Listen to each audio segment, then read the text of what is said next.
वो हम कल बर्जर पेंट्स की बात कर रहे थे क्लोजिंग में। एक बार उसका चार्ट दिखाइए कल, क्योंकि स्पॉट में शानदार मूव आया, करीब करीब 10% का मूव था। वो ऑब्वियसली एडजस्टमेंट के बाद 7.5 रह गया, लेकिन उसके सामने आप मार्च फ्यूचर रख दीजिए। मार्च फ्यूचर की जो हमने बात की थी उस समय कि मार्च फ्यूचर में करीब करीब 64 पॉइंट का डिस्काउंट था वहाँ पर। अब ये 53 पॉइंट का रहेगा, क्योंकि ऑब्वियसली वो एडजस्टमेंट जो है कैश में हो गई, फ्यूचर्स में होती नहीं है। ये समझ में नहीं आ रहा था क्यों है, क्योंकि हम उसको हमने 550 की वो कॉल भी लेकर आए थे। वो 550 की कॉल बाय द वे तब हमने 20-25 रुपये में डिस्कस की थी, वो 35 रुपीज़ तो पहुंच गई थी तभी की तभी। लेकिन उसके बाद भी रीज़न अब तक समझ में नहीं आया। तो क्योंकि हमारे पास शिल्पा जी हैं और प्रशांत जी, उनसे पूछा था उन्होंने कुछ इसमें स्टडी की है क्या? शिल्पा जी कुछ स्टडी की है क्या बर्जर पेंट्स में, क्यों इतना बड़ा डिस्काउंट है और कोई ट्रेड बन रहा है क्या यहाँ पर? जी, कल जैसे हमने डिस्कस किया था अनुज जी की बर्जर पेंट में ये यूजुअली कॉर्पोरेट एक्शन की तरफ ही होता है, बट ऐसे कुछ यहाँ पे तो रिफ्लेक्ट नहीं कर रहा है। तो यहाँ पे जो सेटअप है वो डेफिनेटली बहुत बुलिश है, चाहे आप चार्ट की बात करें या फिर आप ऑप्शन चेन की बात करें कि 630 650 के लेवल्स आपको बहुत ही ईजिली अचीवेबल होते हुए दिख रहे हैं।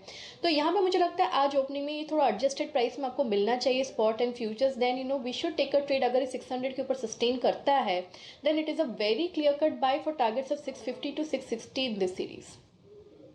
इन दिस सीरीज फ्यूचर में या कैश में, या दोनों ही कन्वर्ज हो जाएंगे? No, अगर spot future sustain करता है above 600 because option chain always goes in sync with the spot price, तो यहाँ पे अगर spot cross करता है, sustain करता है above 600, then it is a very clear cut buy कि यहाँ पे एक upside move मिलेगा। And I believe कि आज ये शायद opening में आपको ये adjusted price में मिलना ही चाहिए। वही बिल्कुल, क्योंकि अगर स्पॉट के हिसाब से ऑप्शन चेन होती तो 550 की कॉल पर डिस्काउंट पे नहीं होनी चाहिए। पूरा का पूरा मार्च महीना बाकी है, लेकिन थी वो समहाउ। प्रशांत जी, आपने कुछ एनालाइज किया क्या इसको? जी, अनुज जी, डिफरेंस क्लियरली विजिबल है, बट जैसे कि शिल्पा जी ने कहा, कॉर्पोरेट एक्शन में स्प्लिट बोनस कुछ भी नजर नहीं आ रहा है, ना ही डिविडेंड नजर आ रहा है। तो मैंने ये चेक किया कि ओवरऑल अगर हम देखें तो वॉल्यूम्स कल बहुत स्ट्रांग थे। तो मेरी राय बिल्कुल शिल्पा जी के साथ सहमत है। अगर हम 600 610 इस जोन के ऊपर स्पॉट में सस्टेन करें, तो मुझे लग रहा है कि ये दोनों सिंक में आने चाहिए, और जो ऑप्शन प्राइस है वो भी कैचअप होके डेफिनेटली जो स्पॉट का इफेक्ट है वो ऑप्शन प्राइस में नजर आना चाहिए। तो मैं आज फर्स्ट हाफ में डेफिनेटली स्टॉक को रडार पे रख के इसका जो कॉल है वो भी इसको 550 का और 600 का भी, इन दोनों को रडार पे रखूंगा।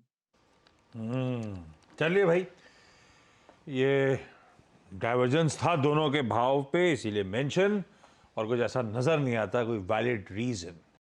बता दें कि मनी कंट्रोल पर दिए गए विचार एक्सपर्ट्स के अपने निजी विचार होते हैं। वेबसाइट या मैनेजमेंट इसके लिए उत्तरदायी नहीं है। यूजर्स को मनी कंट्रोल की सलाह है कि कोई भी निवेश निर्णय लेने से पहले सर्टिफाइड एक्सपर्ट की सलाह लें।